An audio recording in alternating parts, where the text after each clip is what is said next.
SSLC public എക്സാമിൽ ഹിന്ദി എഴുതാൻ പോകുന്ന ഏതൊരു കുട്ടിയും അറിഞ്ഞിരിക്കേണ്ട സാധനമാണ് വാക്യവിസ്താർക്കറി അല്ലെങ്കിൽ വാക്യവിരമണാക്കുക.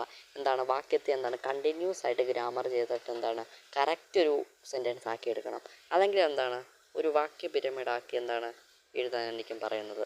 എന്തായാലും ഇതിൽ നിന്ന് നിങ്ങൾക്ക് ഫ്രീ ആയിട്ട് തന്നെ ഇത് പഠിച്ചാൽ 3 മാർക്കാണ് കിട്ടുന്നത്. ഈ 3 മാർക്ക് നിങ്ങൾക്ക് ഒന്നെങ്കിൽ വാക്യവിസ്താരം വരും, അല്ലെങ്കിൽ വാക്യ പിരമിഡ് പൂർത്തീകരം എന്ന് പറഞ്ഞിട്ടാണ് വരുന്നത്. ഇവിടെ ഒരു എക്സാമ്പിളുണ്ട്.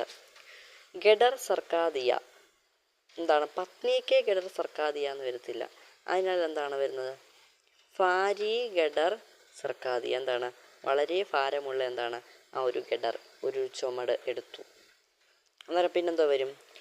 പത്നിക്ക് ഗഡർ സർക്കാദിയ എന്ന് വരുമോ? ഇല്ല. അന്നേരം എങ്ങനെ വരും? ഉസ്നെ ഫാരി ഗഡർ സർക്കാദിയ. ഉസ്നെ, അവൻ ആ ഒരു ഫാരി ഗഡർ സർക്കാദിയ, ഉസ്നെ ഫാരി ഗഡർ സർക്കാദിയ എന്ന് വരും. പിന്നെന്താണ് വരുന്നത്?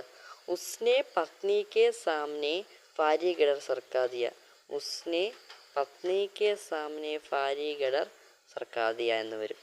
ഇങ്ങനെ ഇങ്ങനെ ഓരോന്നീന്ന് ഓരോ കുഞ്ഞു വാക്യത്തിൽ നിന്ന് തുടങ്ങി ഇത്രയുമുള്ള വലിയ വാക്യമാക്കി എഴുതുക എന്നതാണ് വാക്യവിസ്താർക്കര എന്നതിലൂടെ ചോദിക്കുന്നത്.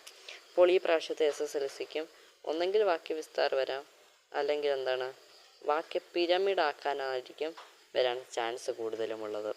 അപ്പോൾ നിങ്ങൾ ഇത് നോക്കാതെ പോകരുത്.